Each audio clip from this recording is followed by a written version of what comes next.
வணக்கம் நண்பர்களே, welcome to சாம்தேவ்ஸ் kitchen. இன்றைக்கி சேனக்கிழங்கு வச்சு ஒரு சூப்பரான ஃப்ரை ரெசிபி. அதுக்கு ஃபஸ்ட்டு நம்ம சேனக்கிழங்கு குட்டி குட்டியாக கட் பண்ணிவிட்டு உப்பு, மஞ்சத்தூள், கொஞ்சமாக புளி சேர்த்து வேக வச்சு எடுத்துக்கலாம். ஏன்னா அது கொஞ்சம் அரிக்கும், அதுக்காக நம்ம புளி சேர்த்துக்கிறோம். இப்போ தனியாக அதுக்கு மசாலா ரெடி பண்ணுறதுக்கு கடாயில் எண்ணெய் 5-6 வரமிளகா சேர்த்துக்கிட்டு ஒரு கப்பில் சின்ன வெங்காயம், பூண்டு சேர்த்து நல்லா ஃப்ரை பண்ணிக்கலாம். இது கூடவே கருவேப்பிலை, ஒரு பட்டை, சோம்பு இதெல்லாம் சேர்த்து நல்லா ஃப்ரை பண்ணி எடுத்துக்கலாம். இப்போ இந்த மசாலாவுக்கு மட்டும் தேவையான அளவுக்கு உப்பு கொஞ்சமாக சேர்த்துக்கலாம். இது எல்லாத்தையும் நல்லா ரோஸ்ட் பண்ணி எடுத்ததுக்கப்புறமா தேங்காய் சேர்த்து இதோடு நல்லா மிக்ஸ் பண்ணிக்கலாம். ஒரு 1.5 டேபிள் ஸ்பூன் அளவுக்கு மல்லித்தூள் சேர்த்து இதை நல்லா நம்ம ஆற வச்சு எடுத்துக்கலாம்.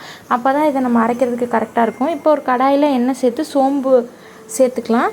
இப்போ நம்ம ஆற வச்சுருந்த மசாலாவை வந்து மிக்ஸி ஜாரில் சேர்த்து அரைச்சிட்டு நம்ம வேக வச்ச சேனக்கிழங்கு இந்த மசாலா எல்லாத்தையும் ஒன்றா போட்டு நல்லா பிரட்டிக்கலாம். இதை வந்து நல்லா அடியிலேருந்து நல்லா கிண்டி விடுங்க. ஏன்னா ஆல்ரெடி நம்ம சேனக்கிழங்கு வேக வச்சுட்டனால நீங்கள் சும்மா மிக்ஸ் பண்ணிக்கிட்டே இருந்திங்கன்னா உடஞ்சிரும். 2 பக்கம் இந்த சைடும் 2 நிமிஷம் திருப்பி போட்டிங்கன்னா நல்லா இந்த மாதிரி ஃப்ரை ஆயிரும். கொத்தமல்லி தூவி இறக்கிடலாம். தேங்க்யூ.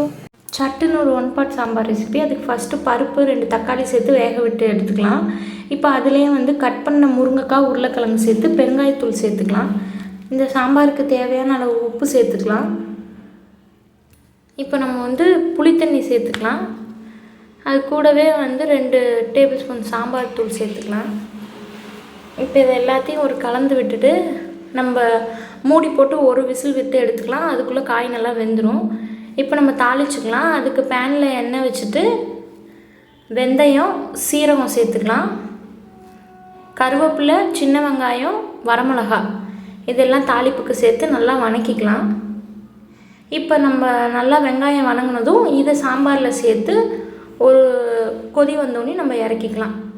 கொத்தமல்லி தழை சேர்த்துட்டு இறக்குனோம்னா சூப்பரான முருங்கைக்காய் சாம்பார் ரெடி. இதை நம்ம குக்கர்லேயே செஞ்சுட்டோம் ஈஸியாக. 1 டைம் ட்ரை பண்ணி பாருங்கள். தேங்க்யூ. வணக்கம் நண்பர்களே, இன்றைக்கி முருங்கைக்காய் வச்சு ஒரு சூப்பரான ரெசிபி பார்ப்போம். அதுக்கு முருங்கைக்காவை இந்த மாதிரி நீளமாக கட் பண்ணி வாஷ் பண்ணி வச்சுருங்க.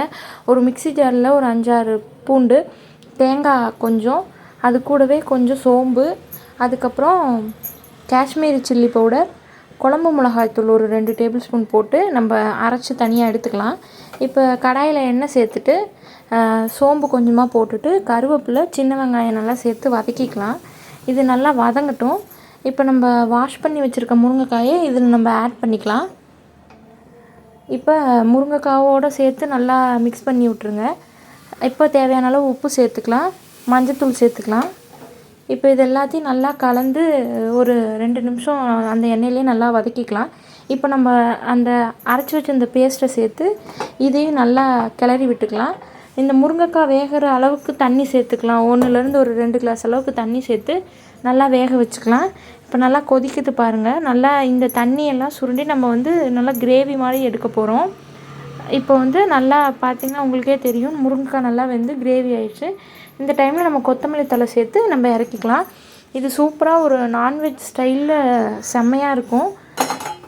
கண்டிப்பாக ட்ரை பண்ணி பாருங்கள். தேங்க்யூ.